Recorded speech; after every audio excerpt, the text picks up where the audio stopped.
Share बाजार में जब भी कोई हलचल होती है दोस्तों, तो उसका सीधा असर आपकी और हमारी जेब पर पड़ता है। लेकिन इस वक्त म्यूचुअल फंड के गलियारों से एक ऐसी खबर आ रही है जिसने बड़े बड़े दिग्गजों को चौंका कर रख दिया है।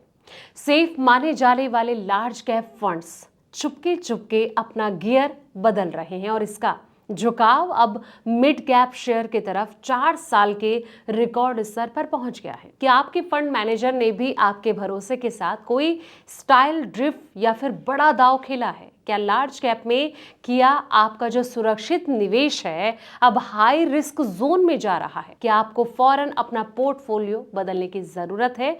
जानेंगे आज के इस बड़े पड़ताल में दोस्तों, इसलिए वीडियो को एंड तक जरूर देखें। नमस्कार, मैं हूं आपके साथ संध्या बिष्ट और आप देख रहे हैं द इकोनॉमिक टाइम्स हिंदी। दोस्तों, म्यूचुअल फंड की दुनिया में फिलहाल एक दिलचस्प बदलाव देखने को मिल रहा है, जहां लार्ज कैप फंड्स अब एक्स्ट्रा रिटर्न की तलाश में मिड कैप कंपनियों की ओर तेजी से रुख कर रहे हैं। मई 2026 में लार्ज कैप म्यूचुअल फंड का मिड कैप शेयर में निवेश बढ़कर 9.2% पर पहुंच गया, जो कि 2022 का सबसे ज्यादा है। ब्रोकरेज फर्म एलारा कैपिटल के अनुसार एक साल पहले ये जो हिस्सेदारी 7.5% थी, वहीं लार्ज कैप शेयर में इन फंड्स का निवेश घटकर 84.3% रह गया, जो कि पिछले साल 84.9% था। दोस्तों, अब निवेशक जो हैं वो बड़े गेम चेंजर बने हैं। एक्सपर्ट ये मान रहे हैं कि निवेशकों का जो रुख है वो मिड कैप और स्मॉल कैप शेयर में इस बदलाव की प्रमुख वजह है।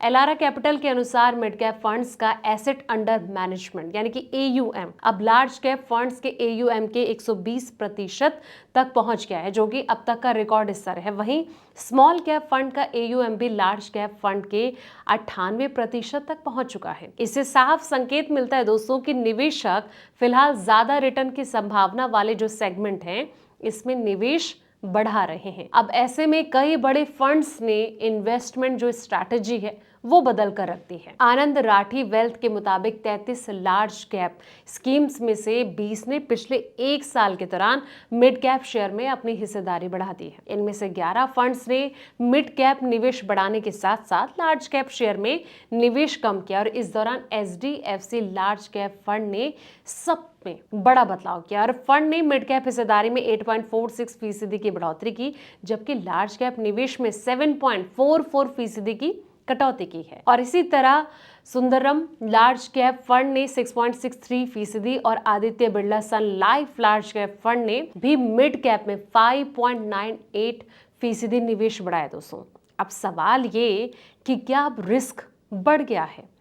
इस बदलाव के बीच निवेशकों के मन में यह सवाल उठ सकता है कि मिड कैप निवेश बढ़ने से जोखिम भी बढ़ रहा है या फिर नहीं। एक्सपर्ट ही कह रहे हैं कि ये जो बदलाव है एक्टिव फंड मैनेजमेंट का हिस्सा है और इसे जोखिम बढ़ने के संकेत के तौर पर नहीं देखा जाना चाहिए। आनंद राठी वेल्थ की mutual fund head Shweta Rajani के अनुसार कोई भी लार्ज कैप फंड पूरी तरह केवल लार्ज कैप शेयर में निवेश नहीं करता है। एक्स्ट्रा रिटर्न हासिल करने के लिए कुछ हद तक मिड कैप में निवेश एक आम स्ट्रैटेजी होती है, लेकिन ऐसे में कहीं ना कहीं बेहतर रिटर्न और रीक्लासिफिकेशन की तैयारी जो है वो भी नजर आ रही है। और एक्सपर्ट ही मान रहे कि कई फंड मैनेजर जून के आखिर में होने वाले AMFI के मार्केट कैप रिक्लासिफिकेशन के पहले भी अपने पोर्टफोलियो को बैलेंस कर रहे हैं। अगर किसी कंपनी के लार्ज कैप या फिर मिड कैप कैटेगरी में आने जाने की जो संभावना होती है तो फंड मैनेजर पहले से तैयारी शुरू कर देते हैं। दोस्तों, तो जिस तरीके से बड़ा बदलाव किया गया उससे कहीं ना कहीं निवेशक चिंतित है, लेकिन चिंतित होने की जरूरत नहीं है।